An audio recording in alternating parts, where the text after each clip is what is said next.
like people really get involved and really care enough to do something different than they've been doing, like they're gonna get ate up. Like 2030 is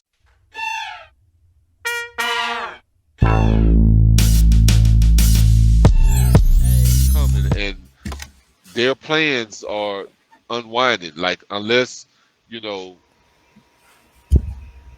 Well, we have some breaking news. A New York State court has ruled fired unvaccinated public employees must be reinstated and given back pay after being let go for not complying with New York City's vaccine mandate. This is a big win. The judge ruled that the mandate was arbitrary and capricious, basically a bunch of bunk, not based in any science or any sort of, consistency. And ultimately, the judge said a whole lot of things many of us have been waiting to hear. This is a very powerful ruling that is rooted in facts and science. Let's go ahead and break this down.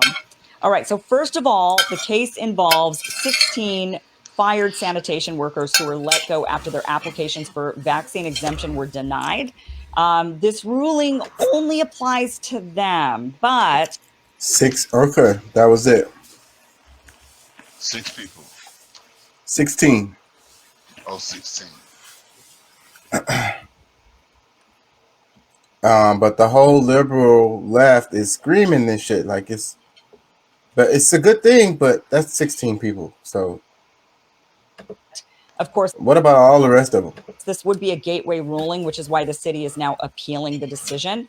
Now, during the appeal, the sanitation workers will not be reinstated and they will not be given back pay. But we're going to go over this case, and I have a hard time seeing how any appeals court will overturn this ruling based on all of the hard, cold facts the judge stated. So let's go ahead and go over it.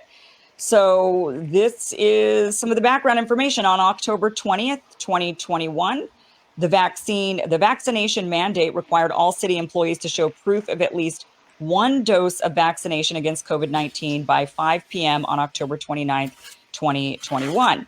On December 13th, the commissioner extended the vaccination mandate to employees in the private sector.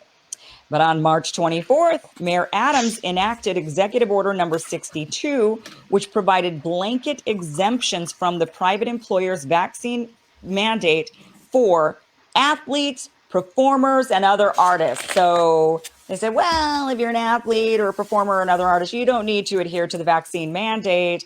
But everybody else, whether you be a public worker or a private worker, you have to do it, except for famous people, is what they said. Which, many of us knew when these rulings came out, when these mandates were coming out, that they weren't based on just public health measures for everybody. They were biased.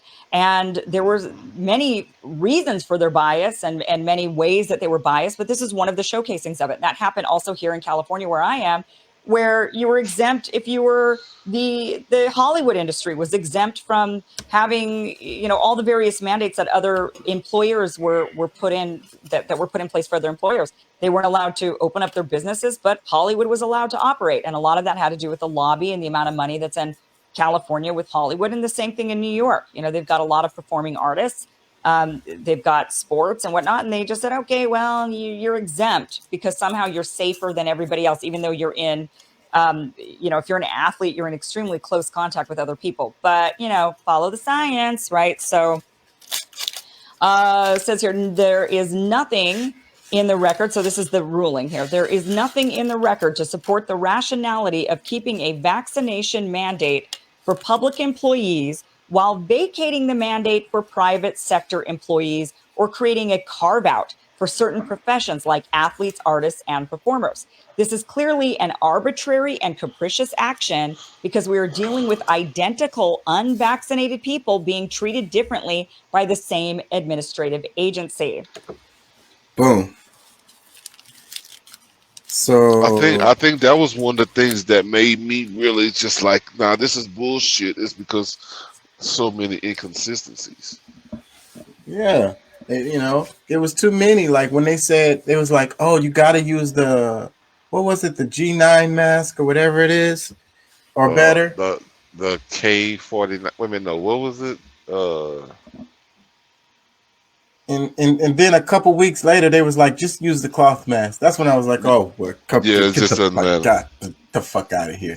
Yeah, Get all the way the because fuck. it meant it depended on the availability on what was necessary. You know what I'm saying? Like, Yeah, they realized that they wasn't going to be able to produce. They was not prepared. All of those masks were gone like almost immediately, and they needed to have them for the hospitals and freaking, you know, the healthcare peoples. So no, they was like, well, y'all could just use the cloth mask. Y'all good. Don't worry about it. You good. Just wear the cloth mask. That's when I was like, oh, get the fuck out of here, man. Get all the way the fuck out of here. So then what she's talking about is them not saying halfway the fuck out of here, all the way. she's talking about how they was like, okay, well, if they're an athlete or they're a performer or they're an actor or something, then they don't have to go by the mandates. And then there goes another, get the fuck out of here. Because if y'all really worried about like a pandemic spreading and people dying, then it's gonna be like regardless, bruh. So it's like the celebrities and the politicians. That's why Boris Johnson had to step down. Because they had the videos of him partying and shit when he was telling everybody else to stay in the house. Looks like we got us another hit. Yep. Remember, an educated public cannot be controlled. Learn to be active. The views and events expressed here are totally whack and are not necessarily the views of anyone.